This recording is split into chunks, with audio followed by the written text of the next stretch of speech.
Good morning. Welcome to another edition of Joe's Politics 101.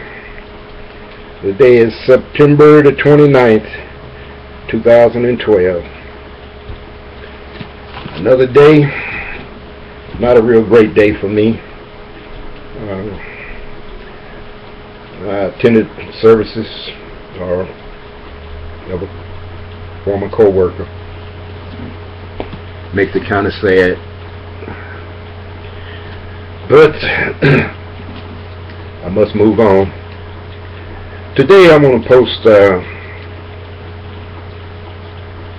something about Congressman Paul Ryan and now vice presidential campaign for the Republican Party, vice presidential pick by Mitt Romney for the vice presidential slot on the Republican side of the ticket for president. I've seen Congressman Ryan quite a bit on television, and when I watch C-SPAN, watch the debates, and never really paid him much attention until he popped up with that his budget for prosperity deal in 2011. Mr. Ryan is, to me, a hypocrite of the highest order. And the reason I call him a hypocrite is because as a young man, he was entitled to his father's Social Security after his father passed away. And from what I've read on his history, and it may still be on Wikipedia, in his profile, his congressional profile in history, autobiography, that he received his father's Social Security check after his father passed away, which he supposedly saved and used to attend college, to go to college on. You know, I don't really know that much about the Ryan's family, but based on what I've read and kind of put together and analyzed in my mind and looked at, apparently he had a pretty good life. The family was a business family, construction, and it has prepared them for the future.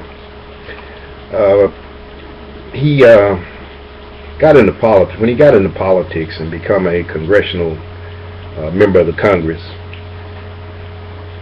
he kind of hooked up with Eric Cantor.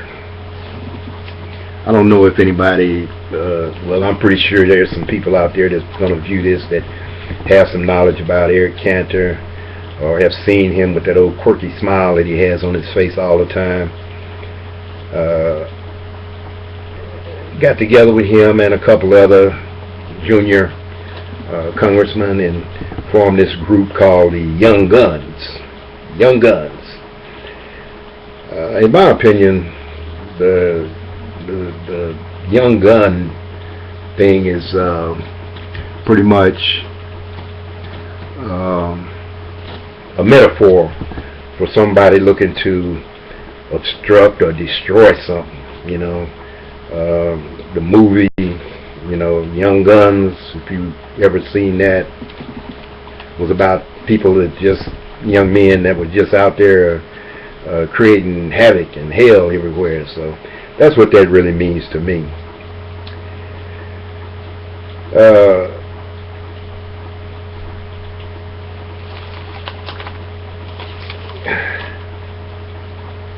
It just, I don't know. I was kind of browsing around on his website, and I looked at his budget for prosperity, and it's short on specifics and gives you the general version of what he's going to do. So I kind of got into it and thought maybe I would sort of like analyze it. You know, I'm no analyst, political analyst, or anything of that nature. I'm just just a regular old working, retired citizen of the United States. And I made a few notes from it, and I want to just give my opinion. It talks about cutting government spending to protect hard-working taxpayers. Now, it seems like the key word there might be hard-working, as if, most people don't work hard,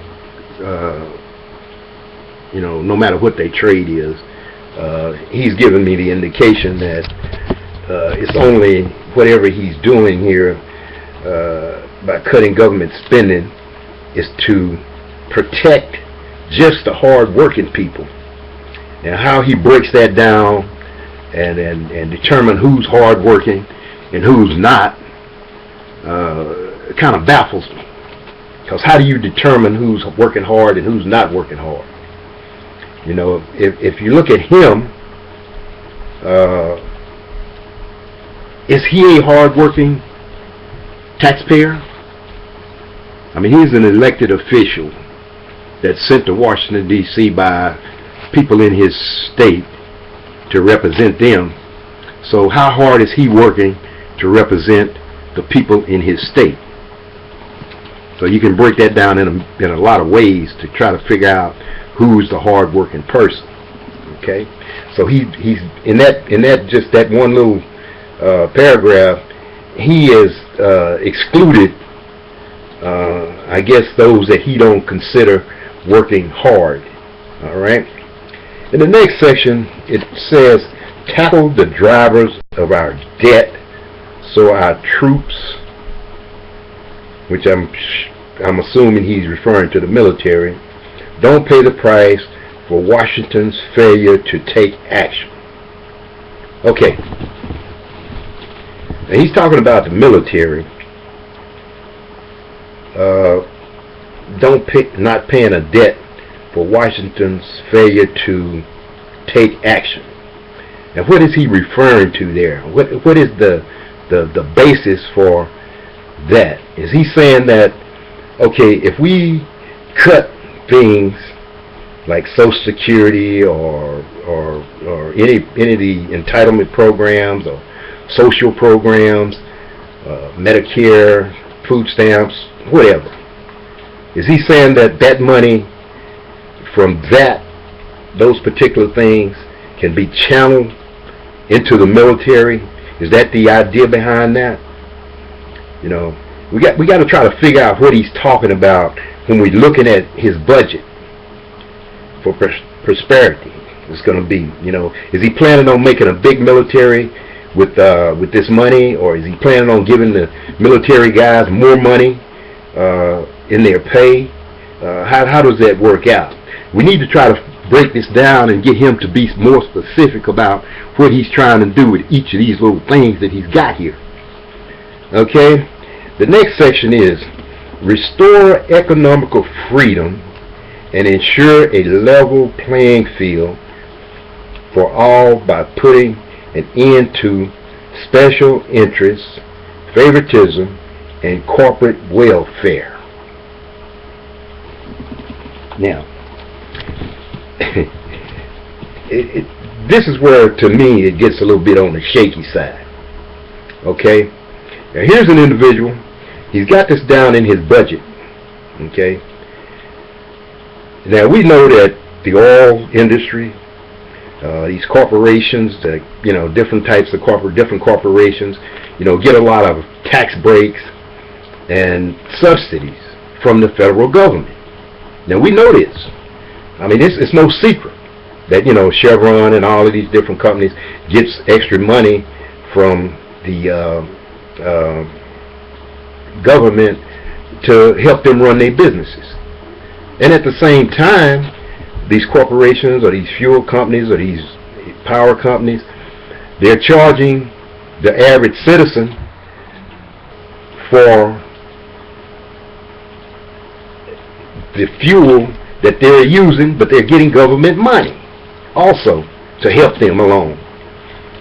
And they're drilling and taking oil and gas and whatever out of the United States and selling it back to you, but they're still getting government assistance. I'm wondering if he's meaning that he's going to cut all of them subsidies out. He's going to get rid of all of the things that help corporations, help finance the corporations that's making billions and billions of dollars a year off of the consumers, and getting billions from the federal government and corporate welfare. Okay, and it says, review the president's policies that drive up gas prices and instead promote all the above strategies for unlocking America's energy production to help lower the costs, create jobs, and reduce our dependency on foreign oil. Now that there is just outrageous. That is an outrageous statement. The reason it's an outrageous statement is, number one, the president's policies have nothing to do with driving up gas prices. None of it has anything to do with President Obama driving up gas prices. He don't have control over that. And any average citizen would know that. But this idiot, Paul Ryan, is trying to use this as a way of saying that it's President Obama's fault that the gas prices are high in this country. Let me break that down to you. First off and foremost, they talk about increasing the production of oil in the United States. Okay, they want to drill, go offshore, drill all through the country, suck out all the natural gas everywhere they can possibly get it. Excuse me. And then, what really happens to that? What really happens to it? Okay, let's break it down. They drill oil. They send it to a refinery. Okay? They send that oil to the refinery and it becomes gasoline or whatever the product is that they turn it into. Could be gas, oil, kerosene, diesel, whatever they turn it into. What happens to it? Does it go into a place somewhere in the United States where it's sold to the citizens of the United States? No. You got all the oil speculators, they buying up these quantities of oil, gas, or whatever. And the majority of it goes into the national pool that intermingles with the oil and gas products that come from overseas. It's put into that pricing market. It's not set aside somewhere in the United States as being used only in the United States. It goes to the world oil trading pool, and it's sold back to the people of the United States, whose country it came out of, and it should be set aside for domestic use, but it's not. So that's where you get your $4 a gallon gas and your $3.95 and $3.45 or $2.96 or $8, whatever the price might be. That's where you get that from. They keep lying to us about how the energy is produced and what happens to it once it's produced. If you suck it out of the United States land, then it should go to somewhere in the United States and be used specifically for that purpose. They're selling it to whoever wants it on the international level. So they need to quit lying, and he needs not to be lying about that in his budget prosperity. He needs to tell the truth. The truth is the energy production in the United States, as far as oil, gas, and the natural resource stuff that's sucked out of our land is not being used specifically for the United States. It's being sold on the international market, and people need to understand that. But they don't talk about it on that level. They talk about it on a level where they're hiding exactly what happens to the energy that's produced in the United States of America. And what is the reason for them not wanting to tell you the truth about it? The reason for it is because they're invested in those companies that makes them money, and when it makes them money, they're not going to tell you about the things that's really happening.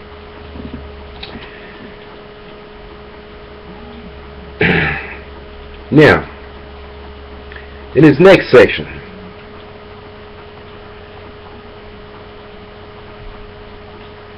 he talks about strengthened health and retirement security by taking the power from the federal government bureaucrats and empowering patients with control of their own care. Okay, I can understand the empowerment of people to be in control of their own health care, which most of us are already. We talk to our doctors, our caregivers, and understand and try to make sure that we get the proper treatment for the proper ailment. Okay? But to take it away from the federal government, this is the key thing here. By taking power from the bureaucrats and empowering patients with control. His basic idea is that healthcare, in which I'm assuming he's talking about Medicare, Medicaid, those programs that are government specific, that the government oversees. To me, he's talking about taking those programs away from the federal government, which has done, to me, a wonderful job of providing those services to the people who need it and receive it. He wants to take those away, and thus for somebody create a corporation or a new business, as a private entity to control and run those programs for the American citizens. The government has done a wonderful job at managing Medicare, Medicaid. You can't complain about it. I don't see how anyone can complain about it. I've just reached the age to where I receive the Medicare, okay? And I've never seen any problems with it. You go do what you do. If there's a copay involved or anything involved in it, you pay it, and the remainder of it you don't have to worry about. That's something that you pay into all your working life. You pay Medicare, you pay Medicaid. From your check, your taxes, it comes out. But these individuals, this Paul Ryan and the Republican seem like across the board, wants to take that away from the government and put it in the hands of some private entity that's 4 or 5 years down the road may fail and become bankrupt or something. Then what happens? They start cutting. They start doing different things to it, whereas you ain't got that to worry about with the federal government running it. The program is solid. It could be solider if the Congress had not been in different times rating it to fund the military or fund this or fund that. They did the same. They're doing the same thing with the Postal Service. They rating it to finance the military industry. That's what that boils down to. Forcing these people to pay the Postal Service to pay all of this money in when they know it should not be did like that. It shouldn't be as much as what they're making them pay in. But they want to take Medicare, Medicaid, and privatize it and limit the benefits that people are entitled to, that people have paid into for years and years and years. And everybody that receives Medicare or Medicaid is not just sitting around receiving it. A lot of people are still working and paying into it while they receive it, doing the best they can with some low income or low paying job. So to take it away from the government and give it to some private entity is just to destroy it, is basically what it boils down to stop it from being effective as it has been for the years that it has been in action. Okay. The other one here is reform our broken tax code to spur job creation and economic opportunities by lowering rates, closing loopholes, putting hard-working taxpayers ahead of special interests. Now that is really a good one. That is really a good one. First off, they talk about jobs, hard-working. That's the key word to me. I mean, everything they try to project in there is that, oh, hard-working. What they don't realize is the majority of people who have a job, period, is hard-working. Or they're hard-working trying to survive some kind of way if they can't get a job. And there's many people in this country who can't even get a job for various reasons. You have racism, you have educational things. It's so many things that can interfere with a person's ability to get a job and to hold on to that job. Okay? And the majority of people that's working, if they're making a decent wage, they don't complain about this tax deal everybody wants to make a big issue out of. Everybody wants to make a big issue out of the tax code.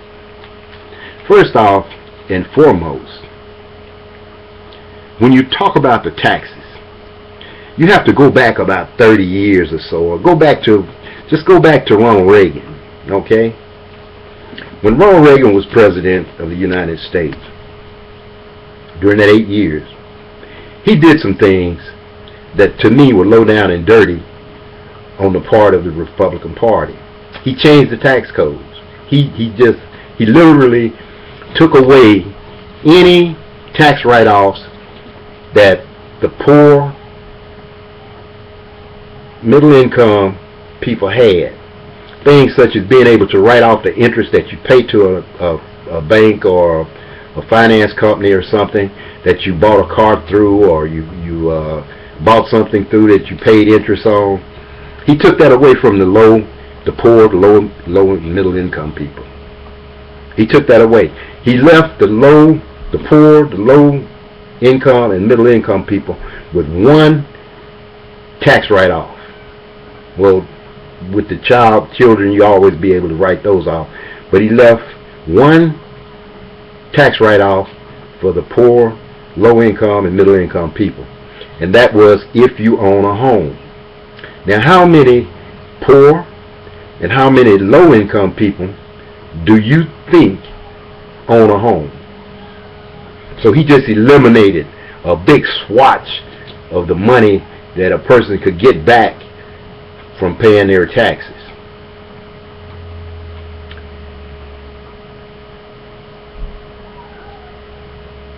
The taxes that we're paying now, if you make good money, you're not going to complain about taxes because that's something you really don't miss. You budget yourself around the few little dollars that they take out for income tax. And if you have write-offs or you have whatever, you get a lot of that back. If you have some children, normally you're going to get some of your money back that you pay in.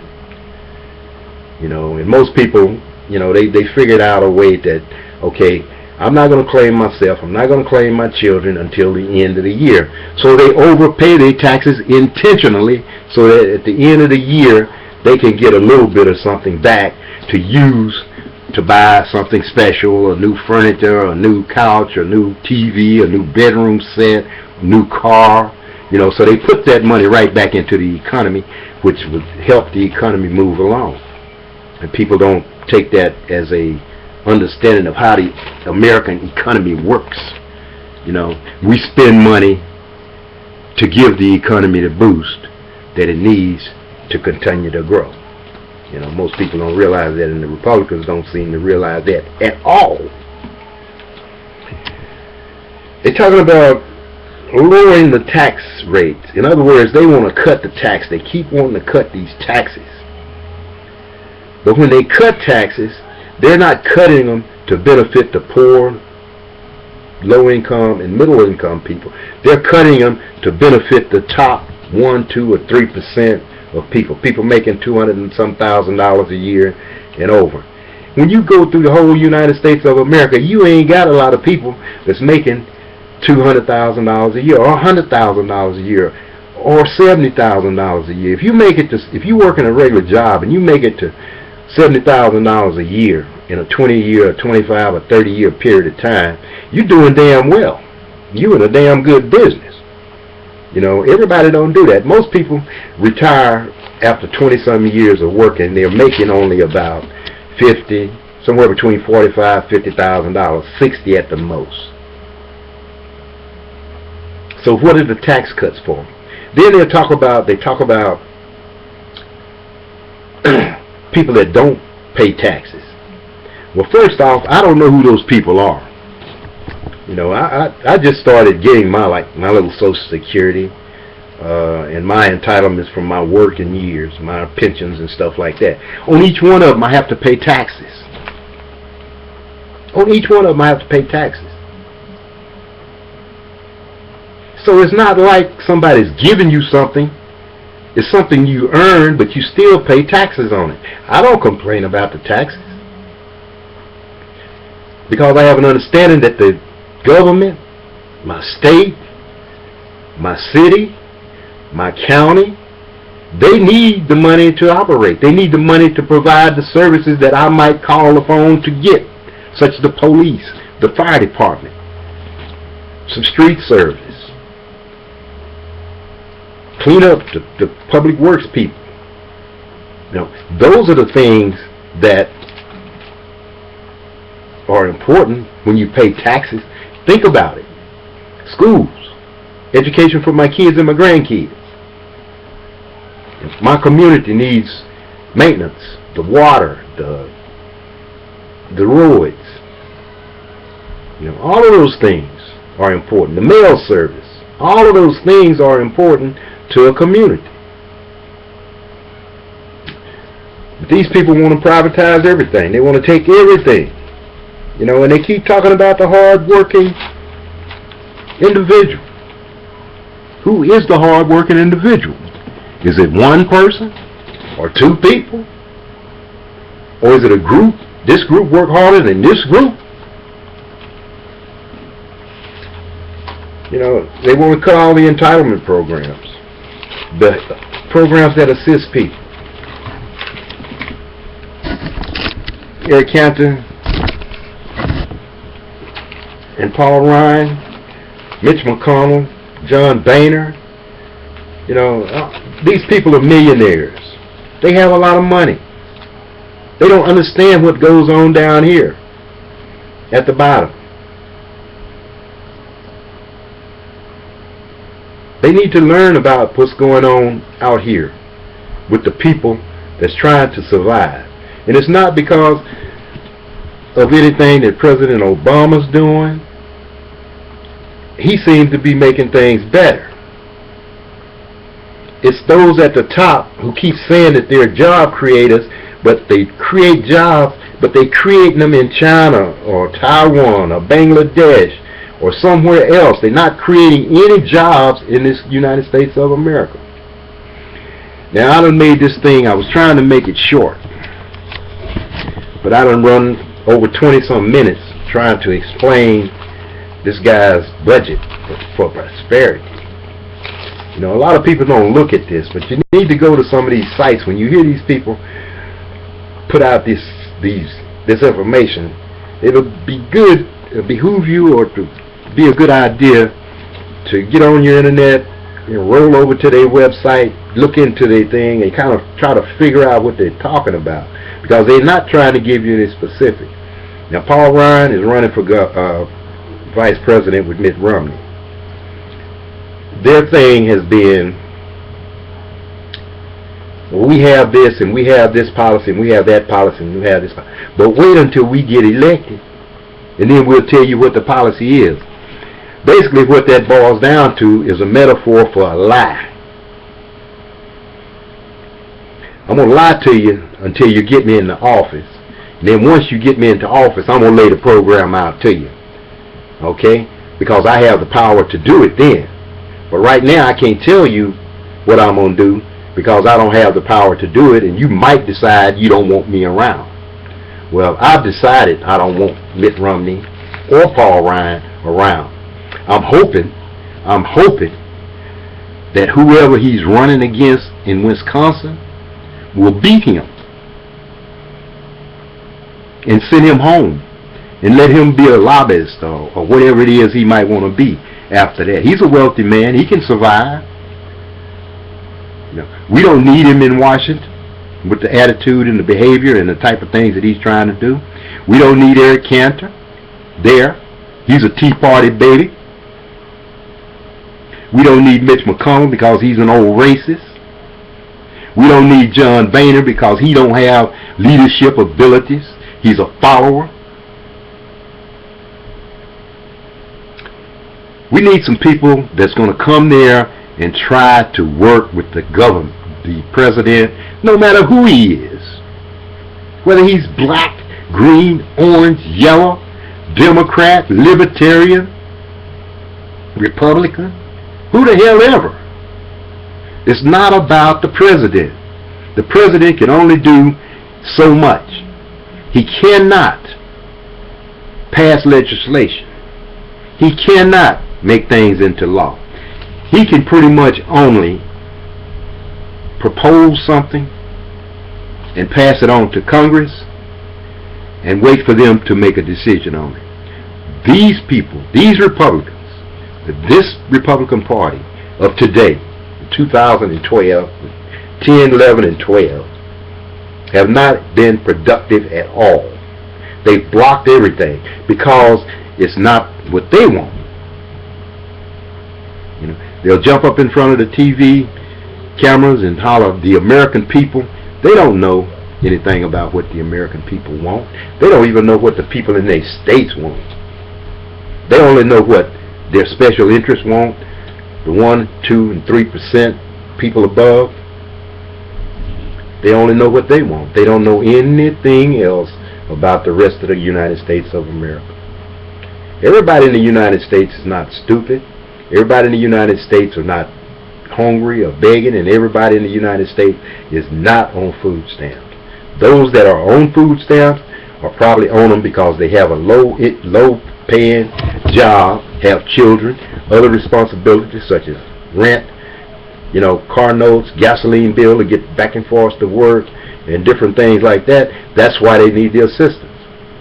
If they would pay us enough in this country to take care of our families, you probably wouldn't have a food stamp program. And if people would pay their fair amount of taxes, we probably wouldn't need a food stamp program. If they bring our jobs back from overseas, we probably would have plenty of work in the United States. As I can remember, going overseas and people wanting things made in the USA. And we need to get back to making things in the USA. Thank you. You have a good day, and I'll see you the next time. I hope you get a chance to watch this thing through and through.